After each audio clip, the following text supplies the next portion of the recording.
Aléria est la capitale antique de la Corse sous le nom d'Alalia. Ce fut d'abord un comptoir phocéen vers l'an 540 avant Jésus-Christ. Puis, le site devint cité romaine en 259 avant Jésus-Christ. Le musée archéologique porte le nom de l'historien corse Jérôme Carcopino. On y retrouve des objets provenant de la nécropole pré-romaine, des colonies antérieures et de l'Attique. Sont exposés de magnifiques eunokoès, des vases à verser le vin provenant de Phaléris.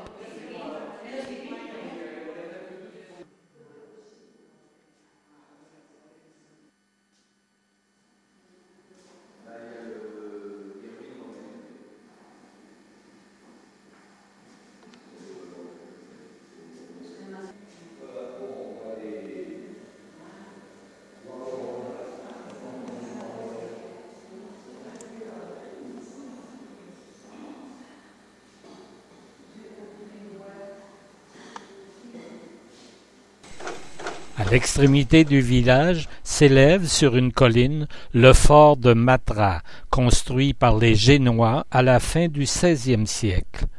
Le musée Jérôme Carcopino est installé dans ce bâtiment.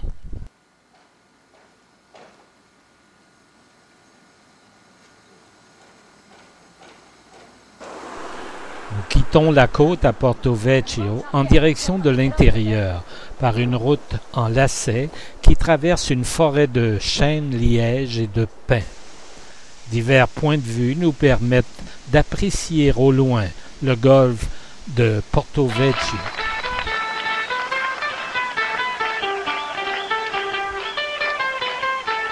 Nous traversons le hameau de l'Hospédale, constitué de chalets, de villas et d'abris pour les chasseurs de sangliers.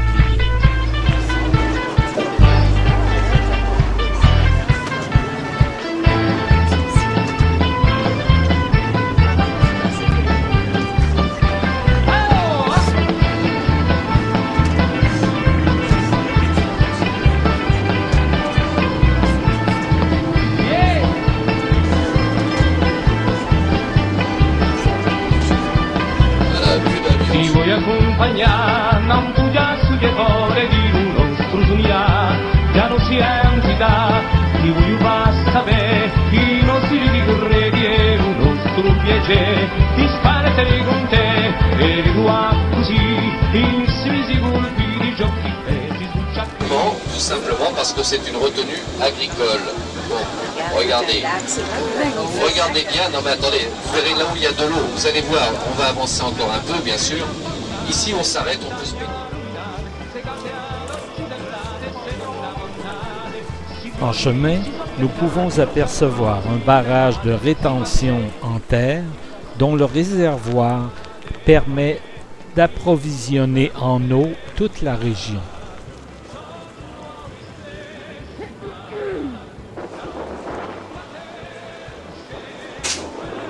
Voilà, ça c'est des chiens de sanglier, vous voyez, il va aller faire une battue et lui il va chasser le sanglier en restant près de sa voiture. Et il est bien discernable.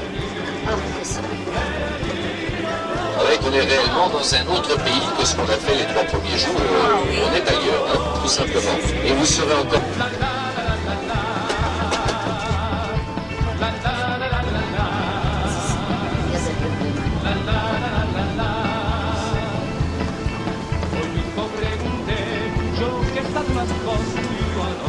Et cela fait là, on ne le voit pas d'ici encore.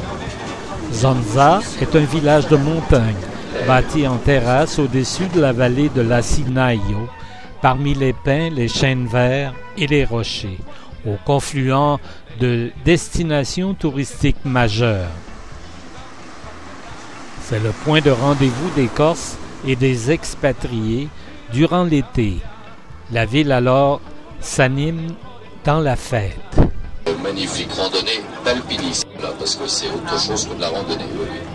Et voir, c'est d'ailleurs préparé pour. Il y a déjà des voies qui sont prépitonnées pour être sûr que le néophyte qui vient s'accrocher là-dessus ne fasse pas des erreurs.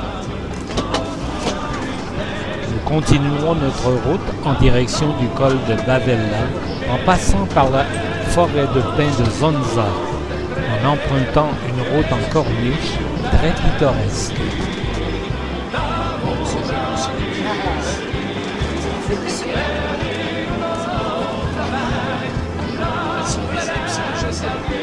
Il y a des fois, je suis passé avec le brouillard et il y a dit il n'y a pas de moyen. Il faut me croire. Voir sur parole. Bon, on a vu le panneau quand même.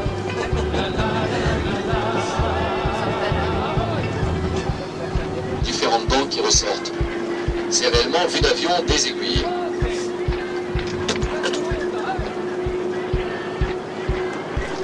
Nous atteignons au bout d'un col les aiguilles de Bavella, ou fourches de Bavella, qu'on dénomme également les cornes d'Azinaï.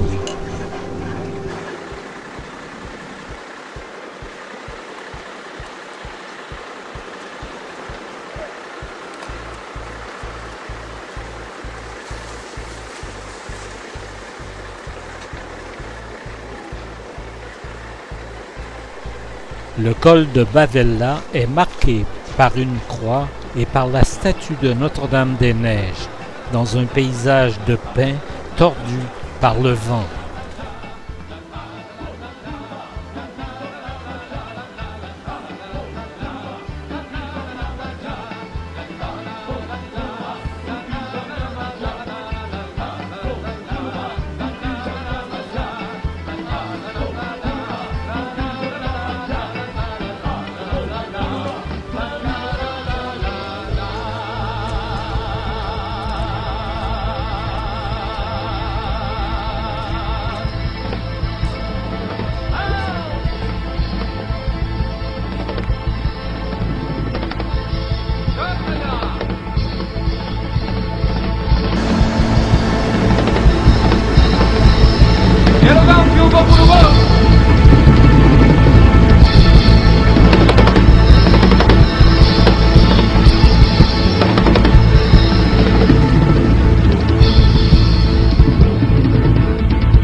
Diverses excursions sont possibles à partir de ce point ou de l'auberge du col en direction du trou de la Bombe, du col de Finosa, de la chapelle de la Vierge ou pour des activités d'alpinisme.